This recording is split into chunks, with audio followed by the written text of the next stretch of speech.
Behind the Dragon Boat Festival lies a dark, forgotten tragedy. Follow me and discover the truth.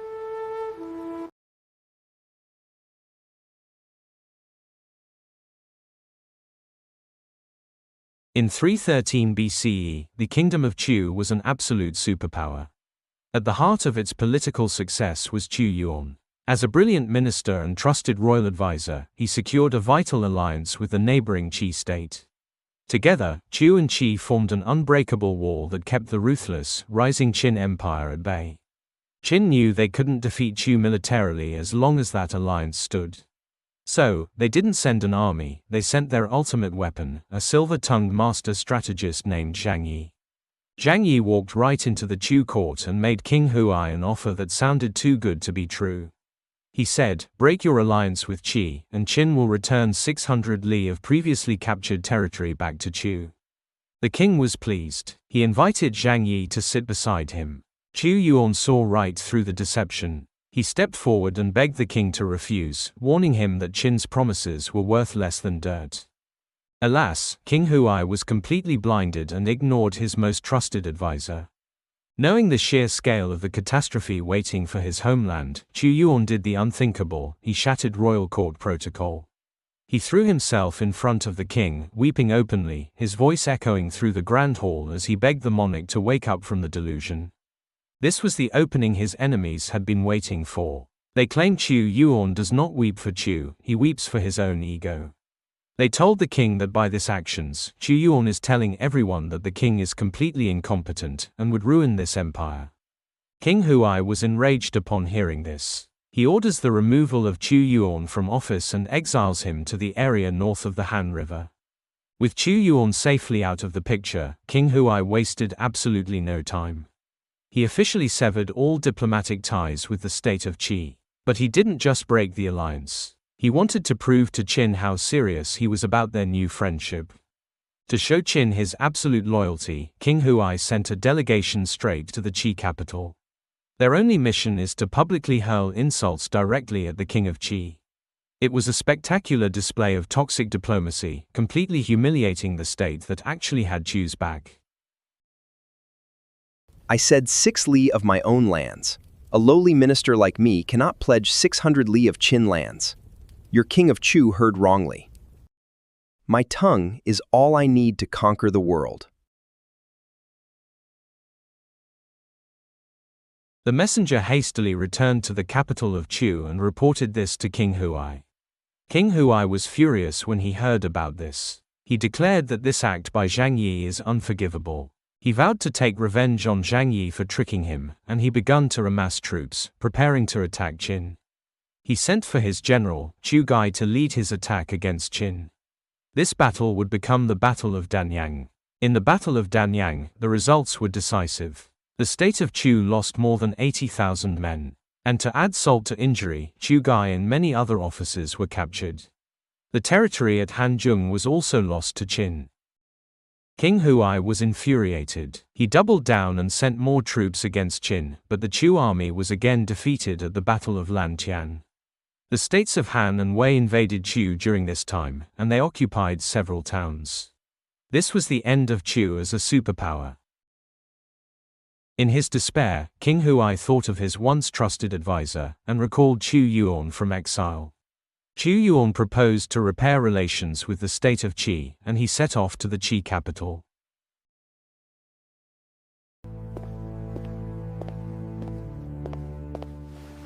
We were badly deceived by Qin.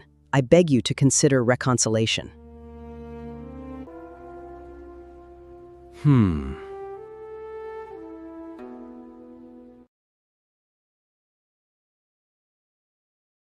The king of Qin wasn't interested in the idea of a revival of a Chu and Qi alliance. He sent Chu an offer. Qin would return half of the territories back to Chu. King Huai, though, was not interested in this offer. He wanted revenge. He wanted Zhang Yi.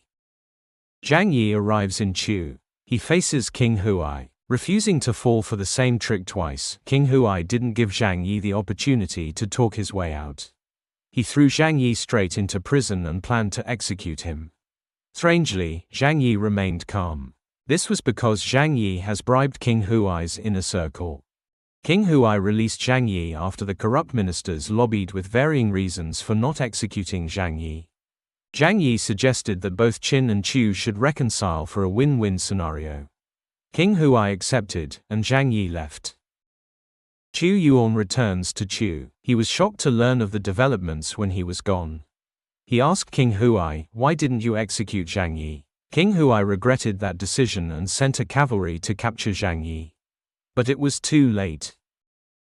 In 299 BCE, King Huai decided to go to the state of Qin for a negotiation against the advice of Qu Yuan. He was then captured, and never returned to Chu again. King Huai was succeeded by his son, King Qingxiang. The new young king then appointed his younger brother, Zilan, to serve as his prime minister. Zilan was jealous of Qu Yuan and lobbied to have him banished.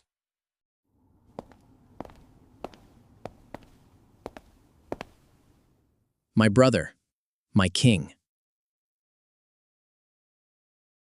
I hereby exile Qu Yuan to the south of Yangtze.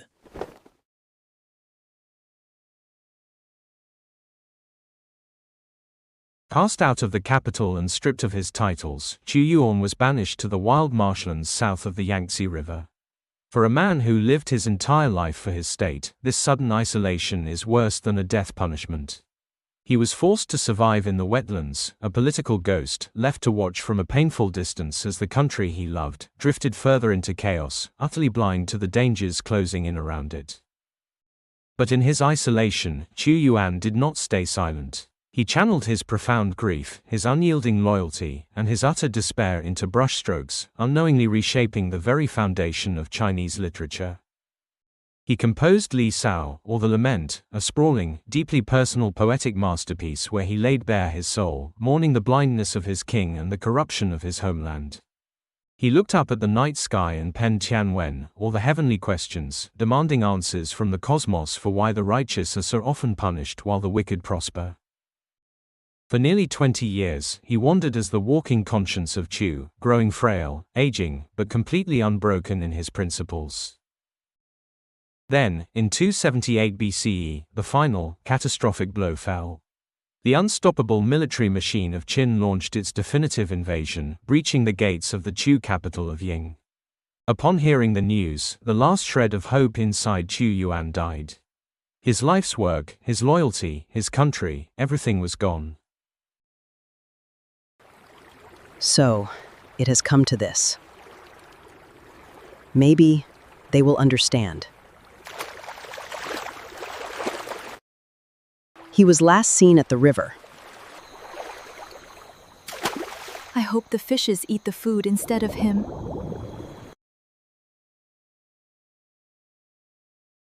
The desperate search on the Miluo River failed, and the waters claimed Qu Yuan. But the people of Chu refused to let his memory wash away. The grief of the villagers didn't fade with time, it hardened into tradition. Every year, on the exact anniversary of his sacrifice, the locals returned to the riverbanks to honor the man who had given everything for them. Over the next 2 millennia, those frantic, desperate actions evolved into the global celebrations we see today. The narrow fishing boats that raced out in a hopeless bid to save his life became the modern dragon boats, their thunderous drums still echoing the urgency of that ancient rescue mission. And the leaf-wrapped rice thrown to distract the fish evolved into zongzi. Every time someone unwraps a sticky rice dumpling today, they are participating in a ritual of protection that dates back more than 2 millennia. Most major holidays across the world celebrate military triumphs, solar cycles, or mythical gods. But the Dragon Boat Festival is entirely unique. It belongs to a poet. Qu Yuan was exiled, silenced, and broken by the very kingdom he tried to save. Yet, his unyielding principle and tragic love for his homeland outlasted the corrupt court that banished him, and outlived the unstoppable empire that conquered him. In choosing the river, he became immortal.